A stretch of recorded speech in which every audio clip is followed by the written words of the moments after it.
de la société civile réunis au sein du cadre de concertation de la société civile du site Kivu. Face à la récupération de 12 chimpanzés internés au CPL à Luiro par la direction générale de l'ICSN. Nous, représentants de fêtières de la société civile du site Kivu,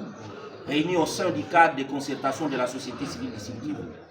dont la société civile environnementale Socialico, la nouvelle société civile congolaise, la société civile Nouvel Espoir, Mouvement des sociétés civiles du Congo, la Fédération de la société civile congolaise et le cadre de concertation de la société civile par Mwenga. Venons par le présent communiqué de presse démontrer à la face du monde la complicité du coulage des ressources naturelles et l'irrégularité de la procédure controversée initiée par la Direction générale de l'Institut congolais pour la conservation de la nature ICSN, selon l'ordre de mission numéro 005 ICSN de 2025 signé à Kinshasa le 7 janvier 2025, ordonnant M. Matata Ngirabose Bruno, directeur chef de site du jardin zoologique de Kinshasa, de récupérer 12 chimpanzés au centre de réhabilitation de primates à Luiro. Cette récupération, dont la destination reste douteuse et pour des raisons non précises, pousse le cadre de concertation de la société civile du site Kivu à qualifier la démarche tendancieuse de vente de ces chimpanzés sous état de réhabilitation dans le sanctuaire à Luiro. Le fêtière de la société civile du site Kivu, dans sa diversité, réunie au sein du cadre de concertation,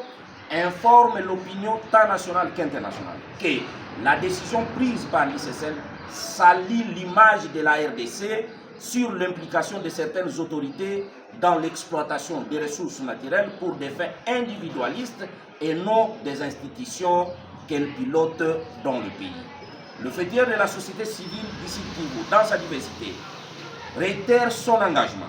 de continuer à lutter contre l'exploitation des ressources naturelles durant ce moment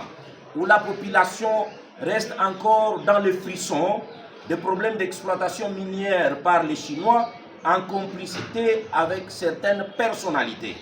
Et aujourd'hui, c'est le transfert de 12 chimpanzés soupçonnés d'une probable vente de ces espèces totalement protégées à des firmes étrangères. Comme chacun de nous en est aujourd'hui conscient des enjeux liés à la problématique de lutte contre l'écocide dont la RDC tend à rejoindre la proposition formelle des États insulaires de Vanuatu, Fidji, Samoa, d'inscrire l'écocide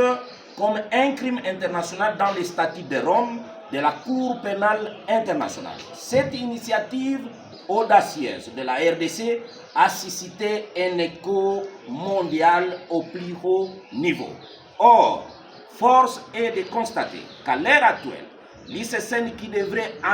encadrer cette question des lois nationales et des conventions internationales semble être dictée par des faits individualisés.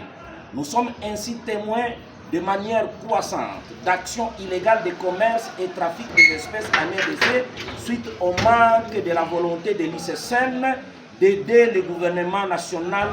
à abroger l'arrêté interministériel autorisant la taxe et le braconnage des espèces sauvages sur l'ensemble du territoire national qui a été sous l'initiative du ministère national de l'Environnement et du ministère des Finances. Le fêtière de la société civile du site Kivu, dans sa diversité, est étonné de voir que l'ICSN, étant co-gestionnaire du centre de réhabilitation de primates de Luiro, reconnaît que ce centre de Luiro est un membre de la Pan-African Sanctuary Alliance, PASA, qui est une organisation reconnue à l'échelle internationale pour son expertise en matière de primates et dispose d'un système d'accréditation très respecté. L'accréditation de la PASA reprend l'exigence selon laquelle les sanctuaires membres n'ont pas le droit de vendre, d'échanger, de prêter ou de faire le trafic d'animaux sauvages qui ont été placés dans le sanctuaire membres de la PASA, sauf dans les situations jugées comme étant dans le meilleur intérêt de ces animaux, chose qui ne se justifie pas dans le fameux ordre de mission signé par la direction générale. L'ordre de mission faisant l'objet de la prise de 12 chimpanzés à l'Uiro ne donne pas de garantie qui rassure ni la société civile, ni les experts en matière de conservation, ni la nouvelle zone d'affectation de ces primates en pleine réhabilitation et qui devrait être remise dans la nature, soit dans le parc national de Kahuzi-Biega ou dans ces zones environnantes, selon le résultat.